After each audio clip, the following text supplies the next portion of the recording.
Hello everyone, happy October. It's my favorite month of the year. I want to start this reading off today.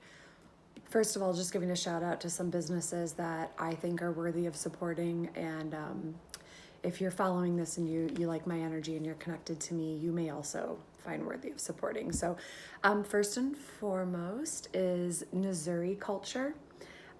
Forgive me if I'm saying it wrong. This is a new business owned by a beautiful soul named Katrina, and she has been making these candles. This one's called Chakra Khan. Her Instagram handle is at Missouri Culture.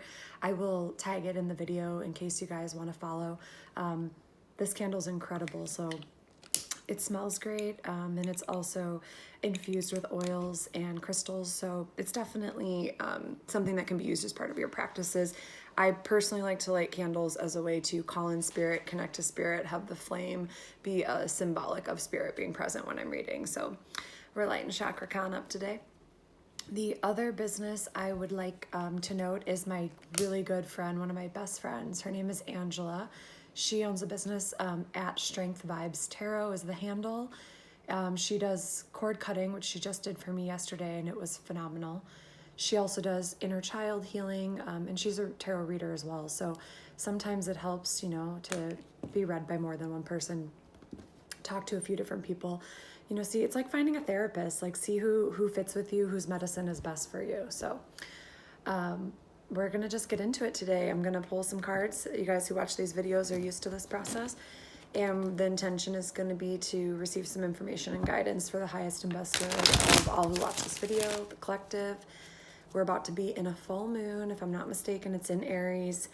It's conjuncting Chiron, which is the wounded healer. So for a lot of us, there's so many things going on astrologically, but right now, in these past few days specifically, you've probably been feeling some old wounds pop up.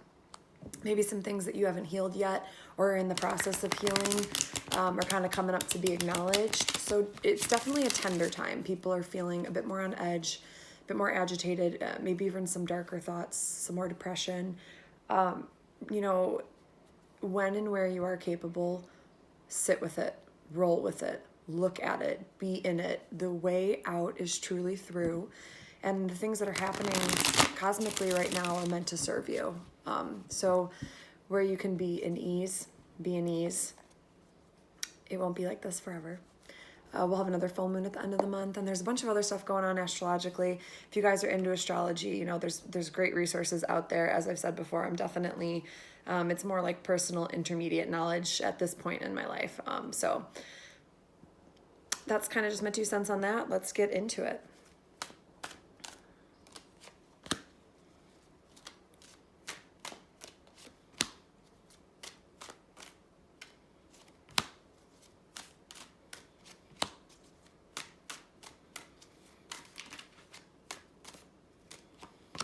All right.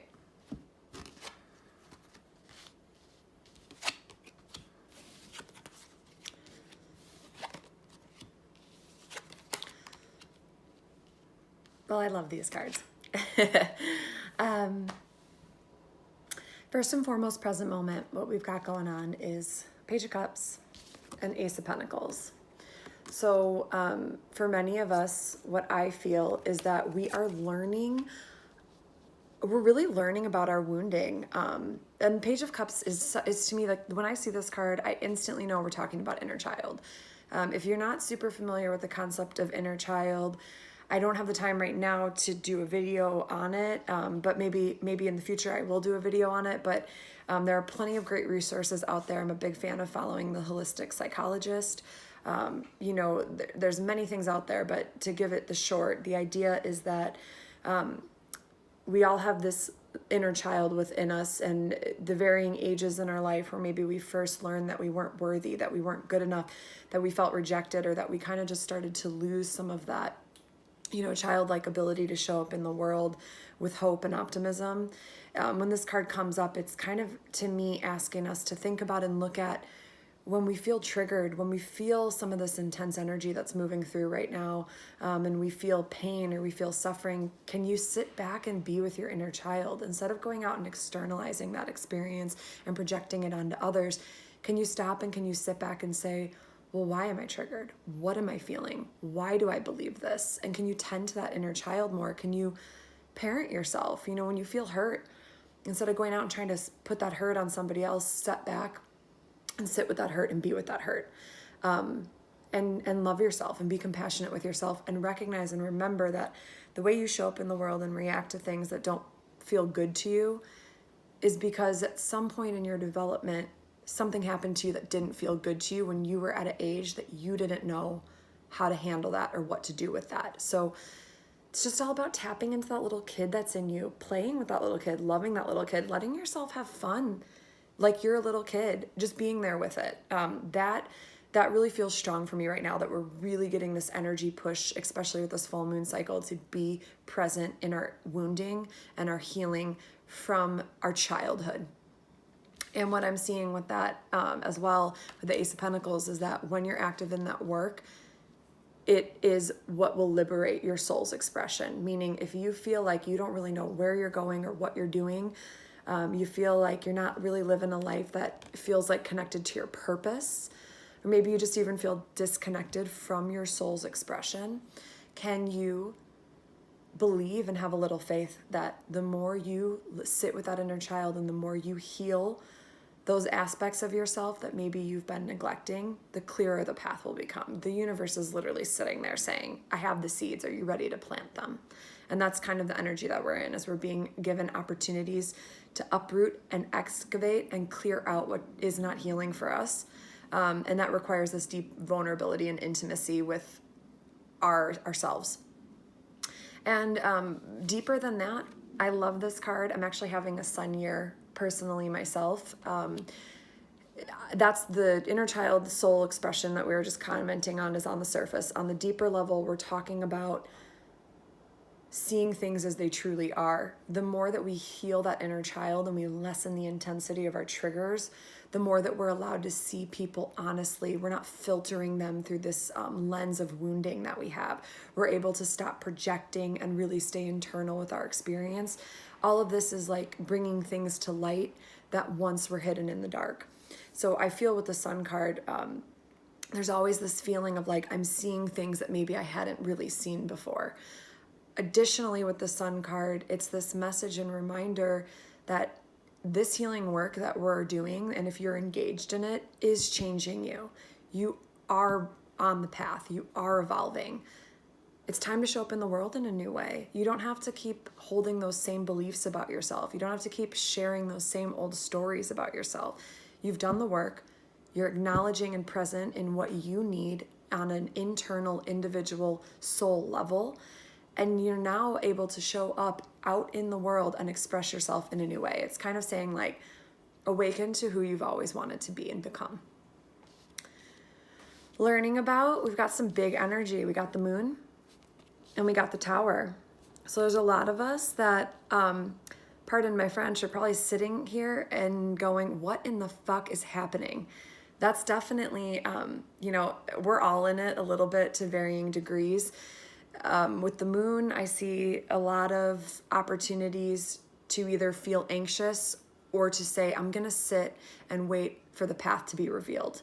The moon is definitely about those times that we're in the void. For a lot of us, we're learning right now, specifically in 2020 as a whole, how to sit in uncertainty and learn to be calm and grounded in uncertainty. The other thing I see happening there is that with the tower, is this year has given a lot of us an opportunity to kind of shake the rug out.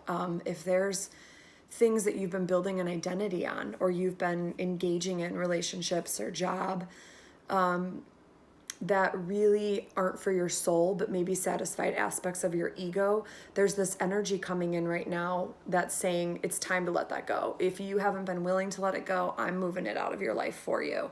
This is a Mars card. We're in Mars retrograde. It's retrograding in Aries, which it also rules. It won't lessen until November 13th, and then we'll be in the shadow phase. So there very much is this intentional cosmic energy at this moment, specifically in time and for the next few months or weeks, that says, I'm cleaning up all of those things that you don't need, that you haven't been able to let go of. Can you trust me? This is Spirit saying this. Can you be present? Can you sit in the unknown and let all that isn't for you or of you fall away? For a lot of us, this process is not pretty. I think I've said in these videos before, and if you come and get readings from me, you often will hear me say healing doesn't feel good or everybody would be doing it. Or healing isn't pretty. You know, it feels good in its own ways, but it's a process, and there's an unraveling, and in all unravelings, there's an undoing and an unsowing and a tilling of the soil, and it's not sunshine and rainbows. So for a lot of us, this intense energy that's moving through is giving a lot of opportunities to feel really afraid, to feel really uncertain and really unsure. But the work is in taking some ownership over our own healing process and knowing and trusting that all of this chaos is happening for you in a way. There are things that are happening for you to be able to sit and look at maybe where you've built a fallacy. You know, what lies do we live in that we don't want to be a part of anymore? That's really kind of what all this energy is feeling like. And that's not to dismiss that there are people who have probably lost really great things this year. And I don't want to belittle or diminish, and, you know, with the everything happens for a reason type of mentality, which there is some truth to that, but we want to honor and hold space for the fact that this isn't necessarily a feel-good process. So if you don't feel good right now and you're hearing this and there's contraction and a feeling of trigger, know that I'm holding space for that as well. And you're welcome to message me and kind of ask to talk through it. I am here for you guys. My intention in saying all of this is only to remind you that you do have power. Even if you don't feel it, even if you don't see it, you too are like the moon. And even in your darkest hour, you are whole. All that you need is there right here. And that brings me to what we need to pay attention to. The Knight of Cups. Can you pay attention to how you move in the world with your emotions? Meaning, look at this figure on the horse. He's carrying his cup. His cup is his emotions. When he goes over terrain or he's bumped by a rider or he has to hit the brakes, he makes sure that he moves in such a way that none of what is his falls over onto others. Can you trust two things here? Can you trust your emotions and allow them to guide you? If it doesn't feel good, don't do it. If it feels overwhelming or exhausting, step back and say, hey, I need a little break. If you feel burnt out, you feel really in your fear, honor it. Say, I'm afraid. I'm really afraid. Don't push it down. Don't bypass it. Be with it and sit with it. You're allowed to be a feeling being. And additionally, can you know what is yours emotionally and not spew it onto others? I mean, that's the biggest thing I think through the work that we do is there's a difference between sharing what you're feeling and projecting what you're feeling. And can you start to learn the difference so that way you really are your container for your experience? And last but not least, overall karma I see from all of this work that we're doing is Eight of Swords. And what that feels to me is like a lot of you are learning that these feelings of being blocked and restricted are illusions of the mind. I'm seeing and feeling that a lot of you, as you move through this work, are recognizing your own power and kind of coming into fruition of going, I've been trying to pound down this locked door when there's another exit right behind me. You're recognizing that there's another way and there's another path and that nobody can stop you or restrict you but your own thoughts. And that, I think that's really some potent, powerful medicine to drink of. You know, most of the time we are our own biggest enemy. So to summarize, where in your life can you tap into what you need to heal? Can you be present in your own sacred space? Can you kind of call in some containment of your emotions so you're really able to hold what is yours? And can you allow yourself to be a little uncomfortable? Sit in the void. It will pass. The sun will rise again. This is meant for you to be of your highest and best good. And that's it. I will be doing readings through the month of October, as always, predominantly on Thursdays. We do offer readings via Zoom. Starting in December, I'm going to be hosting the Gathering of the Cups. So if you are interested in learning the tarot yourself, that's what we'll be starting with. My intention is that the Gathering of the Cups evolves into something where we're able to discuss different spiritual topics every time we meet. I have the intention to do more work in teaching people how to read and connect to spirit and even channel and do medium readings themselves. So if you just are looking for ways that you can access this more in your personal life, please join us. There will be options for Zoom as well. So if you aren't local, no pressure, you'll still be able to be involved. And that is that for now. So please reach out to the office or DM if you're interested in having a reading yourself. I'm honored, as always, to anybody that takes the time to watch these videos. Thank you for your support, and I hope that you find some medicine in my message. And I wish you all a happy, happy Halloween. Bye.